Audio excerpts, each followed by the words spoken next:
ગાંધીનગર જિલ્લાના દહેગામમાં વિકાસ કામોના લોકાર્પણ અને ખાતમુહૂર્ત કાર્યક્રમ દરમિયાન પશુપાલકોના વિરોધને લઈને તણાવનો માહોલ સર્જાયો છે। મળતી માહિતી મુજબ કાર્યક્રમમાં હાજર સાંસદ હસમુખભાઈ પટેલ સામે મધુર ડેરી અને ઉત્તમ ડેરીના વિવાદને લઈને પશુપાલકોએ વિરોધ નોંધાવ્યો હતો।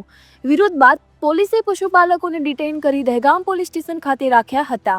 પશુપાલકોનું કહેવું છે કે સાંસદ હસમુખ પટેલે પશુપાલકોને મળ્યા વગર નહીં જાઓ એવું નિવેદન આપ્યું હતું, પરંતુ પોલીસ સ્ટેશનમાં ડિટેઇન કરાયેલા પશુપાલકોને મળ્યા વગર ભાજપ પ્રેરિત કેટલાક પશુપાલકો સાથે બેઠક કરી હોવાનો તેઓએ આક્ષેપ કર્યો છે।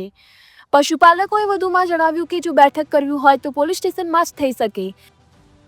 હાલ સમગ્ર મામલે પશુપાલકોમાં સાંસદ વિરુદ્ધ ઉગ્ર રોષ જોવા મળી રહ્યો છે।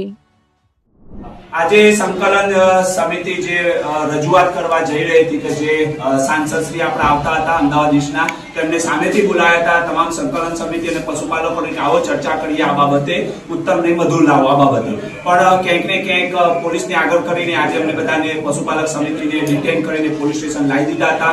અને અત્યારે એવી અફવાઓનું જોર પકડ્યું છે કે સાંસદ શ્રી ખેડૂતો સાથે અને પશુપાલક સમિતિ સાથે ક્યાંક ને ક્યાંક ચર્ચા ચાલી છે, પણ હકીકતમાં તમે જોઈ શકો છો તમામ પશુપાલક સમિતિ જે પશુપાલકોએ નક્કી કરી હતી એ અહીંયા ઉપસ્થિત છે। એટલે જે પણ જે નકલી ખેડૂતો બનીને ક્યાંક ને ક્યાંક ગેરમાર્ગે આ તાલુકાને દોરવાનું કામ કરી રહ્યું છે એવું અમને પશુપાલક સમિતિને લાગી રહ્યું છે। અમારી બધાની પશુપાલક સમિતિની એક જ વાત છે કે સાંસદ શ્રી અહીંયા પોલીસ સ્ટેશન અમે પહોંચ્યા છીએ, પોલીસ સ્ટેશન અમને લાવવામાં આવે છે ડિટેન કરીને, તો પોલીસ સ્ટેશન આવીને ચર્ચા કરે એ જ પશુપાલકોને માન્ય રહેશે। બાકી કોઈ બીજી કોઈ બાબતમાં તાલુકાના પશુપાલકોને અથવા બીજા કોઈને ગેરમાર્ગે દોરાવું નહીં।